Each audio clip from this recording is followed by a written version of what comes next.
The story opens with a couple scaling a steep mountain face deep into a rock climbing expedition, but the woman Sasha keeps slipping from the same spot, unable to push past it no matter how many times she tries. Watching her struggle, her husband Tommy tells her they should call it a day. The weather is about to turn and the climb is getting too risky, but Sasha refuses. She insists they can reach the top in just 1 hour. She tells him she has to do this today, no matter what. Tommy flatly refuses. Instead, they pitch their tent right there on the mountainside. Outside, the storm only grows worse. Tommy tells her he doesn't want to keep chasing these extreme stunts anymore. He reminds her of an old saying, "Luck is like anything else you take up the mountain. Eventually, it's going to run out." Sasha snaps back, asking him why he's saying this now. Halfway up the mountain, she's furious. Because of the storm, the two of them start their descent, planning to come back and finish the climb once the weather clears. But suddenly, a rockfall breaks loose above them. Tommy shouts at Sasha to get down fast. Sasha hurries, lowered just as a wave of rocks comes crashing down. Now it's Sasha calling up to Tommy, begging him to get down quickly. But a massive rock slams straight into him and knocks him off the wall. Sasha is holding on to Tommy's rope with everything she has. But Tommy has already lost consciousness, and the weight is too much. She can't hold on. The rope slips and Tommy plunges to his death.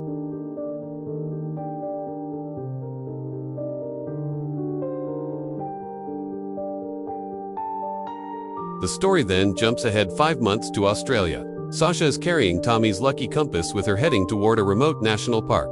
A park officer warns her not to go in alone. He tells her people get lost in these woods all the time and they stay lost. Then Sasha stops at a gas station to pick up some groceries. Inside the store, a group of rough-looking men notice her.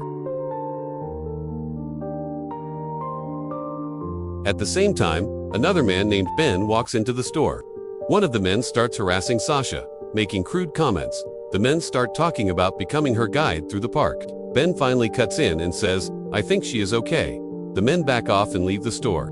As Sasha is heading out, she turns to Ben and asks him for directions to Grand Al Narros since her GPS isn't working.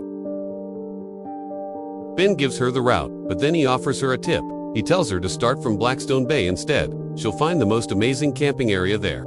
It's a bit of a well-kept secret right by the shore. He also warns her that it can get intense and most people do it in pairs, but Sasha sets off on her own anyway. Later, when she pulls over near a riverbank to rest, the same rough men from the gas station suddenly roll up in their trucks. They start offering her beer. Their hunting dogs run right up to her. The men had been out hunting and had bagged a deer. They keep staring at her. She quickly walks to her van and climbs inside. One of the men comes over and knocks on her window trying to get her to come out. But Sasha stays completely still and silent. The men linger there for a long time. Sasha just sits quietly in her van, waiting it out. The next day, Sasha takes her kayak onto the river and starts rafting through violent rapids. The waves crash around her, powerful and fast, but Sasha loves every second of it. She navigates through tight, narrow passages, pushing deeper into the wilderness. Eventually, she reaches a strange spot along the route, a place covered in photographs of different people. It looks like some kind of memorial site. Sasha sits down there and her mind drifts back to Tommy. She sets up her tent right there, but when she wakes up, she can hear someone moving around outside. Sasha steps out of the tent to check and realizes her bag is gone. When she ducks back inside the tent to look again, there's a snake coiled up inside. Sasha grabs her kayak and pushes back out onto the river. That's when she spots another boat anchored nearby.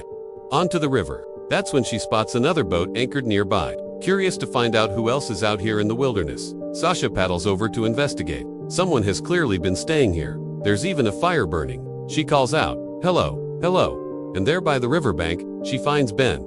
He walks over to her and tells her, "This is Blackstone Bay. Beautiful place, isn't it?" Sasha tells him that someone stole her stuff and her phone was inside the bag, too. Ben jokes that it's the wombats. They're texting all the times with their little paws. Then Ben tells her, "Good news is I always pack twice what I need. I'm more than happy to suit you up." Ben insists she stay and eat with him.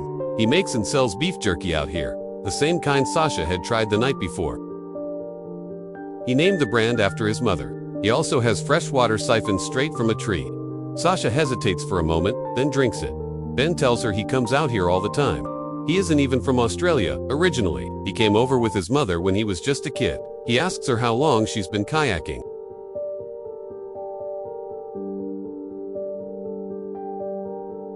Sasha says, I do a little bit of everything. Ben replies, mostly mountains. Right. Sasha says, I am done with mountains. Ben says, let me guess.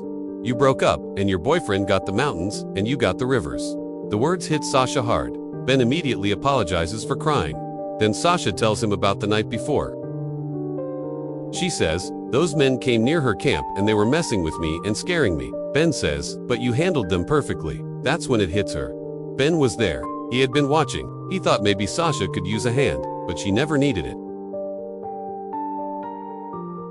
Suddenly, Sasha realizes Ben's intentions aren't good. She tells him she's leaving, but Ben stops her. In his hand is Sasha's bracelet. He's the one who stole her things. Ben hands her bag back to her.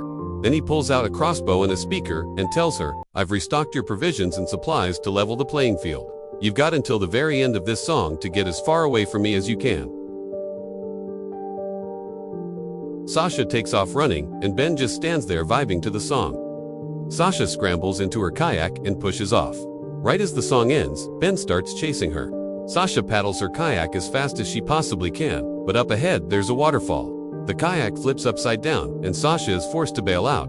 Her kayak drifts away down the current. All she has left is her bag. Sasha drags herself out of the river. As she's running through the jungle, she hears voices in the distance.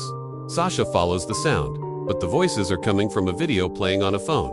Ben planted the phone there. He opens fire with his crossbow. Sasha bolts in the other direction. Ben keeps firing arrow after arrow. He's taking aim from high ground, shooting down at her. One arrow strikes her bag, and she slips, tumbling straight down into the river. The current is brutal and fast. Sasha gets swept along until she reaches a calm gorge where the water finally slows. She pulls herself back onto land. There's an arrow wound in her leg, and the phone in her bag is now shattered. Sasha digs through her bag and eats a protein bar. She also finds pepper spray inside.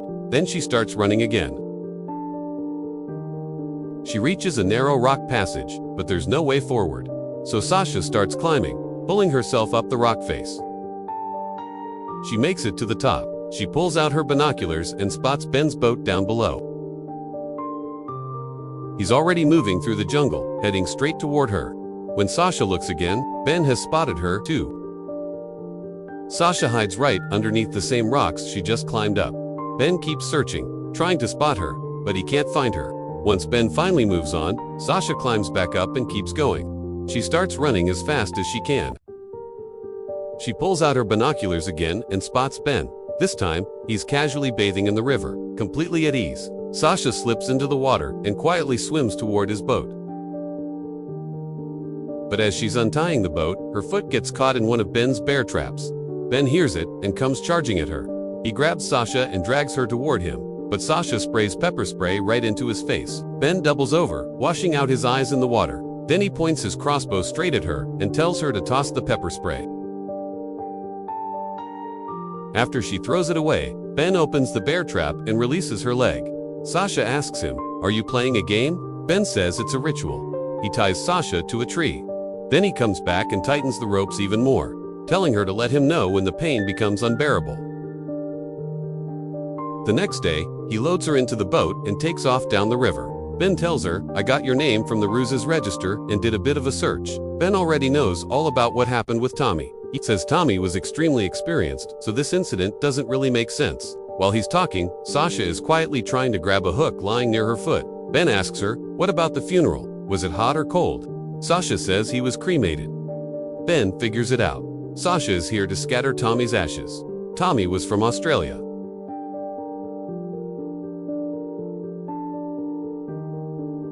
Just then, Sasha reaches for the iron hook, but Ben catches her and throws her off the boat. Sasha is still tied to the boat by a rope, so she gets dragged behind it. Ben steers the boat straight into the roughest rapids. Sasha is yanked along behind, going under again and again, drowning in the violent current. Ben drags her deep into the jungle. He tells her to put on a harness because they need to climb down from here.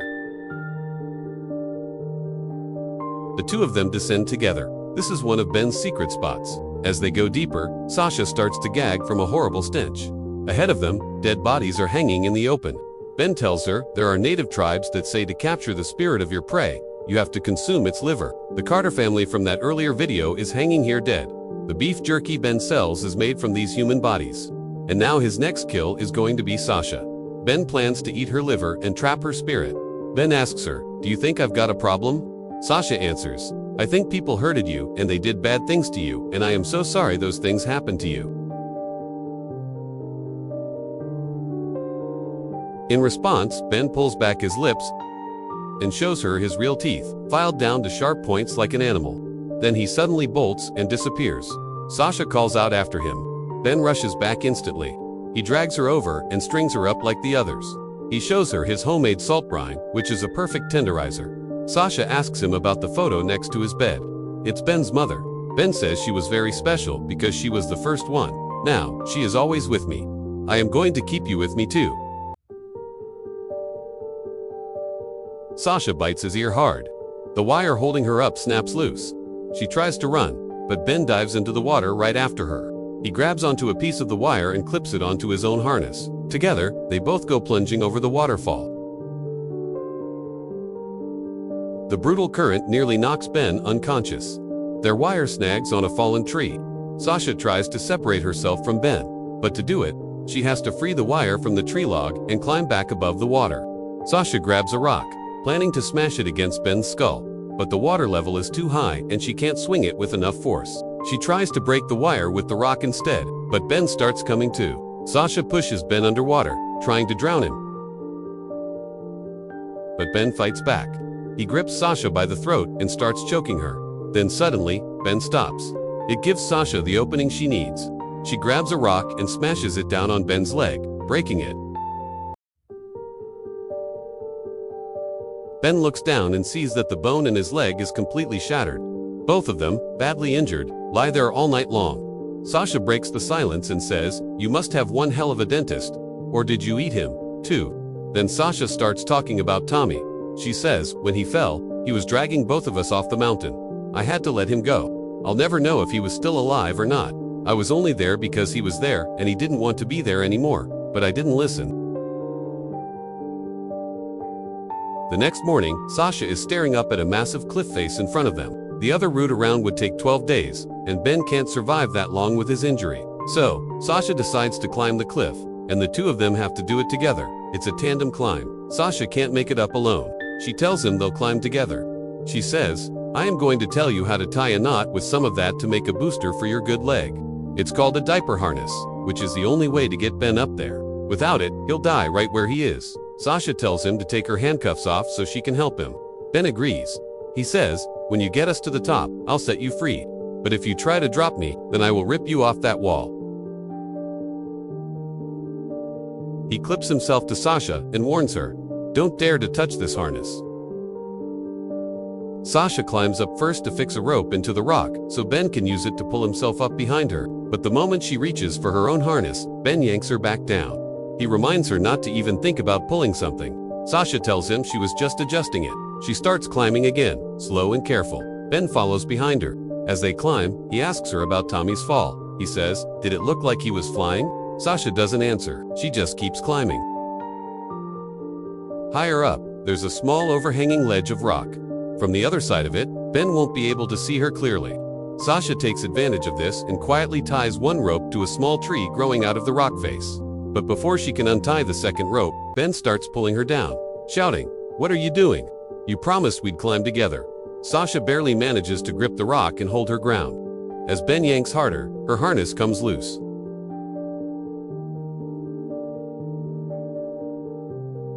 She's free of him. She unties the rope from the tree and lets Ben fall straight down to his death. But her struggle isn't over yet. Now she has to finish the climb completely alone, with no harness, no tools, nothing. It isn't easy. Her foot slips and suddenly she's hanging by just her hands. Sasha somehow keeps climbing, fighting through every inch of the rock face. She pushes through, refusing to give up. And that determination is what carries her all the way to the top. She collapses there, finally letting herself breathe. Sasha gets back up and keeps moving. That night, a car pulls up beside her on the road. The people inside give her a lift back to her van. Sasha drives straight to the wildlife sanctuary office, where the photos of the missing Carter family are still posted on the wall. She tells them, "I know where these missing people are." The police recover all of the bodies, and that's where the story comes to an end.